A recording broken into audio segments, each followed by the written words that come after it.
Bonjour, aujourd'hui sur Bike Café nous vous présentons un vélo de gravel en titane de chez Sauvage, le modèle La Piste.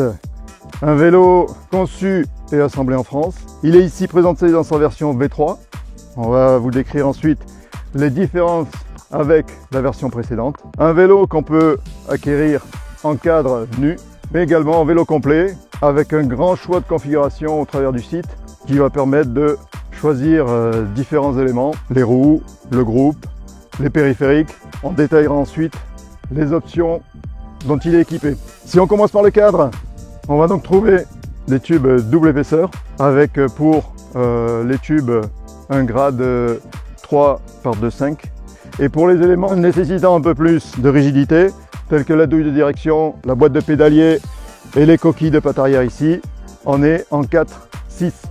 Si on parle des nouveautés de cette V3, tout d'abord des passages de gaine en interne, que ce soit pour les câbles de transmission ou de freinage, avec également en prévision tout ce qui est nécessaire à un passage pour une tige de selle télescopique. Notez donc une intégration ici partielle, ce qui est un bon point pour le changement de potence. On n'est pas sur des périphériques propriétaires. En termes de différence, continuons, on a également en termes esthétiques tout ce qui est marquage, réalisé désormais en gravure laser, sablage ou ici gravure sur la douille de direction. On va trouver également de nombreux points d'emport avec classiquement ici des portes bidons, mais également dessous et sur le tube horizontal. Petit travail également en cette V3 sur le cadre avec le tube de selle qui est légèrement courbé ici de manière à procurer un meilleur passage ici et permettre également un point de fixation pour un garde-boue là et là. On trouve également des points d'emport ici pour un porte-bagages. Enfin, pour être complet avec ces évolutions, un apport ici, la patte désormais au standard UDH, disponible en option. Et enfin, la fourche qui désormais est de conception Sauvage et qui est conçue aux dimensions, prête à être échangée avec un modèle télescopique si l'acquéreur le souhaite. Sur le modèle qui nous occupe aujourd'hui, on a comme option les roues qui sont le modèle Duke World en largeur interne de 22,5 avec un profil ici à 25, équipé de pneus Hutchinson Touareg en 700 par 50, un beau profil généreux. On a ensuite le groupe SRAM en 2x12, groupe sans fil à XS Rival, avec un pédalier ici 46-33 et une cassette à l'arrière 12 vitesses en 10-36. Enfin, dernière option, la potence, ici en titane pour être raccord avec le cadre, en longueur 85 et sans aucune angulation. Concernant le freinage, on trouve bien évidemment du SRAM associé au groupe avec de l'hydraulique en disque 260.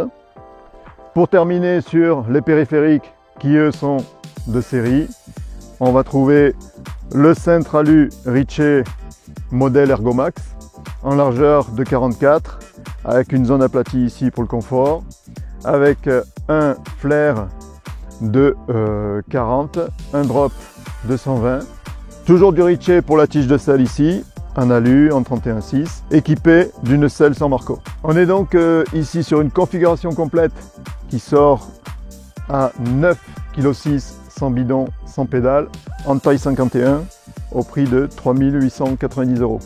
Rappelons qu'à partir de la proposition de base, on peut, à travers le configurateur disponible sur le site, équiper ce vélo avec d'autres propositions. Citons par exemple la fourche qui peut être un autre modèle prévu pour un moyeu Son avec un passage interne pour le câble. On peut également trouver un montage mulette au niveau transmission avec un mono devant et avec une cassette Eagle derrière. On trouvera également d'autres choix de roues. Voilà, de manière très riche, il est possible de faire une configuration à sa convenance. En termes de ressenti sur ce vélo, moi il y a des choses que j'ai vraiment très appréciées, c'est le côté maniable, notamment dans les passages techniques. Gros big up pour le Centre Ritchey avec cette position grâce au flair qui permet d'être vraiment sécurisé, gagner en maniabilité. C'est un vélo qui est très facile à placer au niveau de la roue avant, quand on a des passages un peu engagés. Également à souligner sur les passages en courbe, que ce soit sur les chemins de gravel ou sur le bitume. Une fois qu'il est placé, ça suit comme un rail, c'est vraiment un régal. Ensuite, en termes de réactivité, c'est un vélo qui va rester très vif, nerveux. Si on veut relancer, ça répond.